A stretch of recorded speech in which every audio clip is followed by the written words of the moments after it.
Class 9 तक के student से एक बात कहना चाहता हूँ। क्या इंपॉर्टेंट गलती है मुझे बताने वाला कोई नहीं था। मेरा पूरा बेसिक भरिया उड़ा हुआ है। मैं पूरा ये फाइल बना के लेके आया हूँ, देख सकते हो भाई। बहुत स्ट्रगल करना पड़ रहा है और मैं बेसिक स्ट्रॉन्ग नहीं हुआ। तुम कैसे क्लास 9 और 10 पढ़ो। हेलो एवरीवन, मैं क्लास 6 से क्लास 9 तक के स्टूडेंट से एक बात कहना चाहता हूँ। ये बात बहुत ही इम्पोर्टेंट है। मुझे ये बात बताने वाला कोई नहीं था, तो आज मैं क्लास 10 में मैं इतना सफर कर रहा हूँ कि पूछो मत। इसलिए मैं अपना भाई समझ के, बहन समझ के आप सभी को ये बात बताना चाहता हूँ कि 10th में आने से पहले क्या इम्पोर्टेंट गलतियाँ हैं जो कि तुम लोगों को नहीं करना है। वीडियो को शुरू करने से पहले मेरे बारे में जान लो।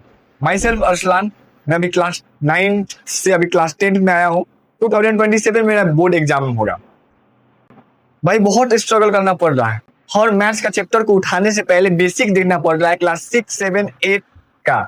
क्लास 9 तो थोड़ा मेरा बढ़िया गया था, लेकिन मुझे बताने वाला कोई नहीं था। मेरा पूरा बेसिक धजिया उड़ा हुआ है। मैं उस समय मजा करता था, एंटरटेनमेंट करता था, एंजॉय करता था। मैं सोचता था कि क्लास 10 में 9 में अच्छा से पढ़ लूंगा, लेकिन भाई जब तक तुम्हारा बेसिक स्ट्रॉन्ग नहीं होगा तब तक अभी समझ में नहीं आएगा। तुम्हारा जब मालूम ही नहीं है होल नंबर क्या होता है, तुम कैसे क्लास 9 और 10 पढ़ोगे। इसलिए बेसिक बहुत इंपॉर्टेंट है। तो मैं जो गलती किया था, जो मुझे जो कोई नहीं बताने वाला था, मैं आप सभी को बताऊंगा कि आप आगे जाके गलती ना करो। Let's start. मैं पूरा ये फाइल बना के लेके आया हूँ, देख सकते हो। मैं ये फाइल बना के लेके आया हूँ कि क्या क्या गलती हुआ था मेरे से और क्या क्या चैप्टर है बेसिक का जो कि क्लास 10 में यूज होगा। क्लास 6 से 9 तक का स्टूडेंट इसको ध्यान से देखेंगे। 5 मिनट तक जाएगा, बहुत इंपॉर्टेंट है, इसको ध्यान से देखो। क्या क्या इंपॉर्टेंट चैप्टर है जो कि क्लास 6 से क्लास 9 के बीच में है, जो कि क्लास 10 में यूज होने वाला है या फिर अबव क्लास में यूज होने वाला है। तो इसको पार्ट वाइज बताऊंगा। पहला स्टार्ट करते हैं मैथ्स से। मैथ्स में तुम लोग देखे होंगे एल्जेब्रा ही हाई लेवल का यूज होगा क्लास 10 में या फिर अबव क्लास में, अगर तुम जेईई नीट का तैयारी करने जाओगे। जियोमेट्री, किस लिए जियोमेट्री पढ़ाया जाता है? जियोमेट्री बेसिक पढ़ाया जाता है तुम लोगों को कि क्लास 10 में उस पे सफर ना करना पड़ेगा, तुम अच्छे से समझ पाओ। इसलिए ये सब अपने टाइम पे यूटिलाइज करो। अपने क्लास में जो भी थ्योरी, जो भी फिगर के बारे में बताया जा रहा है मैथ्स में, वो ऐसे ही नहीं बताया जा रहा है। उसके पीछे का कारण है जो क्लास 10 में या फिर अबव क्लास में यूज होने वाला है। कोऑर्डिनेट ज्योमेट्री जो क्लास 9 में है। नंबर सिस्टम, जो नंबर सिस्टम है, पूरा नंबर सिस्टम क्लास 10 में आगे उठ के आ गया है। तुम क्लास 9 में पढ़े ही नहीं हो, क्लास 10 का नंबर सिस्टम कैसे समझ में आएगा? ये भी है ना। फिर वर्ड प्रॉब्लम, भाई मैंने तो देखा क्लास 6 से ही वर्ड प्रॉब्लम स्टार्ट हो जाता है। क्लास 6 वाला वर्ड प्रॉब्लम एकदम बेसिक वाला होता है।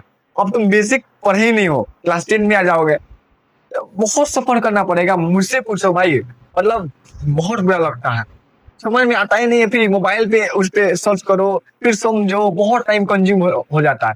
मुझे कोई नहीं बताने वाला था भाई। अगर कोई बताने वाला होता है ना, तो मैं आज यहाँ पे नहीं होता। तभी मेरा क्लास 9 में 80% लगभग लेके आ गया था, और अभी ए में 90% का। अब आ गया साइंस का चैप्टर लेके आता है। सब्जेक्ट साइंस में 3 पार्ट हो जाता है, केमिस्ट्री, बायो और फिजिक्स क्लास 10 में। अब क्या क्या बेसिक जो चैप्टर है जो क्लास 6 से क्लास 9 में यूज होता है, उसको मैं बताता हूँ। Acid and base. अब इसी को acid and base high level class 10 में यूज होने लगता है। अब भाई तुम क्लास 6 में ये 7 में पढ़े ही नहीं रहोगे, तो कैसे तुम हाई लेवल वाला क्वेश्चन बना पाओगे? कैसे तुम थ्योरी तुमको समझ में आएगा कि ये एसिड क्या होता है, न्यूट्रलाइजेशन रिएक्शन क्या होता है। फिर बायो में आ जाता है न्यूट्रिशन, रेस्पिरेशन, रिप्रोडक्शन। ये बेसिक चैप्टर है। ये बेसिक लेवल 1 का है, वही लेवल 10 हो जाता है लेवल क्लास 10 में। अब आ गया लाइट, साउंड, ये सब फिजिक्स से आ गया। उस समय तो भाई क्लास 6 में, क्लास 7 में, क्लास 8 में ये सब तो तुम लोग को थ्योरी बताया जाएगा। अब थ्योरी तुम लोग का चला गया। अब क्लास 10 में और 9 में आओगे ना, तो तुमको इस पे न्यूमेरिकल्स बनेगा। तुम जब थ्योरी पढ़े ही नहीं रहोगे तो न्यूमेरिकल्स क्या ही बनाओगे। इसलिए ध्यान से पढ़ो भाई। अपने जो क्लास है उसका सब्जेक्ट के चैप्टर को यूटिलाइज करो, जितना हो सके उतना पढ़ो। क्लास 10 में, क्लास अपर क्लासेस में यही यूज होने वाला है। अब आते हैं लैंग्वेज वाले सब्जेक्ट में। लैंग्वेज वाले सब्जेक्ट तो आसान होता है, लेकिन हिंदी और इंग्लिश के ग्रामर का यूज होता है। अलंकार, टेंसेस, ये सब यूज होता है। क्लास 10 के बोर्ड एग्जामिनेशन में ग्रामर से ही क्वेश्चन आता है। अगर तुम्हें ग्रामर नहीं स्ट्रॉन्ग रहेगा तो कैसे क्वेश्चन को समझ पाओगे। तो अभी से ही पढ़ना स्टार्ट करो। अब आ गया एसएसटी। एसएसटी में ना क्लास 10 के पहले जो भी है वो 1910 के पहले जो भी इवेंट वॉर हुआ उसके बारे में बताया गया। अब वही क्लास 10 के बाद और या फिर 10 में 1910 के बाद वाला इवेंट बताया गया।